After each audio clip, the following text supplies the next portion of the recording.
સો નમસ્કાર મિત્રો, જય હિન્દ, જય ભારત. બધા કેમ છો? મજામાં હશો?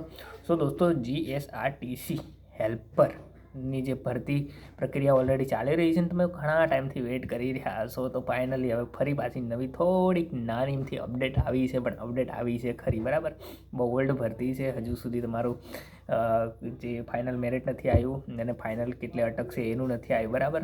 તો હવે ફાઇનલી જે પ્રોસેસ છે એ થઈને આવી ચૂકી છે. હવે પછી તમારું લગભગ એ થવાનું છે. અત્યારે અપડેટ શું છે એની વાત કરી લઈએ તો ગુજરાત રાજ્ય માર્ગ વાહન વ્યવહાર નિગમ, બરાબર છે, ફાઇનલ આન્સર કી પ્રસિદ્ધ કરવા બાબત નિગમની જાહેરાત ક્રમાંક GSRTC 2024-25 અને 47 મેકેનિકલ સાઇડ હેલ્પર કક્ષાની તારીખ 5/10/2025 રોજ લેવામાં આવેલ OMR આધારિત હેતુલક્ષી લેખિત પરીક્ષાની ફાઇનલ આન્સર કી નિગમની વેબસાઇટ https://gsrtc.in ઉપર તારીખ 11/11/2025 રોજ પ્રસિદ્ધ કરવામાં આવેલ છે, જેની સંબંધિત ઉમેદવારોએ નોંધ લેવી. એટલે હવે સૌથી પહેલાં આપણે વાત કરીએ તો જે કદાચ જેને જોઈ લીધું છે એમને તો મુબારક જ છે, તમે જોઈ લીધું છે અને તમે ચેક બી કરી લીધું. પણ જેને નથી ચેક કર્યું ને આપણા વિડીયોના માધ્યમથી કદાચ જેને ખબર પડે છે એ વ્યક્તિને જે મેં વેબસાઇટ બોલ્યો છું એ વેબસાઇટ પર જઈ અને તમે જોઈ લેજો. અને ફાઇનલ જે આ અપડેટ એ છે કે તમે કદાચ કોઈએ પેપર ભૂલ હશે એના માટે રિપોર્ટ કર્યો હશે એ તે બધું મતલબ ટૂંકમાં ટોટલી હવે ફાઇનલ થઈને આવી છે. તો પેપર 1, પેપર 2, પેપર 3 એવી રીતના જે મતલબ કે કેટેગરી વાઇઝ હતા બધા, બરાબર. Paper 1, paper A, paper B અને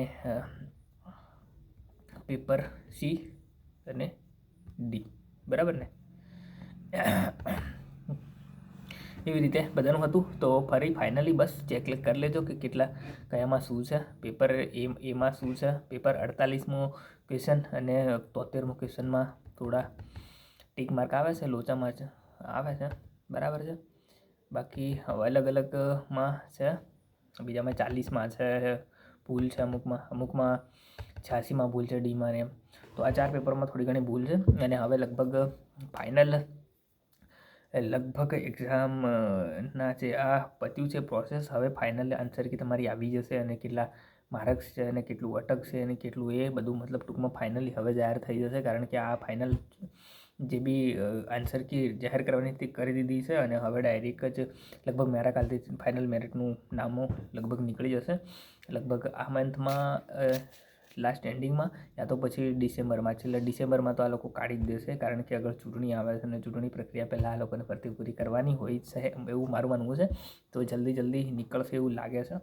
એટલે મતલબ ટૂંકમાં ડિસેમ્બર સુધીમાં તો આ પ્રોસેસ પતી જવી જોઈએ અને તમને જેને બી મેરિટમાં આવે છે એને નોકરી મળી જાય એવી આશા. બાકી જય હિન્દ, જય ભારત. અને નવી કોઈ અપડેટ હોય તો ફરી જણાવીશ. આ વખતે ટાઈમ પર જણાવીશ. આ વખતે થોડો લેટ થઈ ગયો છું, કારણ કે તારીખ આજે થોડું 2-4 દિવસ આમ તેમ લેટ થઈ ગયું છે. મારા થોડા પર્સનલ કામના કારણે થોડું લેટ થઈ ગયો છે, પણ માફ કરજો.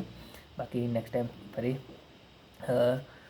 નવી અપડેટ આવશે તો તમને હું જરૂરથી જણાવીશ. અને તમે મોટી ચેનલો બહુ સબસ્ક્રાઈબ કરી રાખી છે, તો મારી બસ નાની અમથી ચેનલ છે આ, તો એને સબસ્ક્રાઈબ કરી નાખજો. એટલે જ્યારે હું વિડીયો મૂકું ત્યારે કદાચ તમને માહિતી ના હોય ને મારા વિડીયો થ્રુ માહિતી મળે એવી આશા. બાકી જય હિન્દ, જય Bharat. Thank you so much.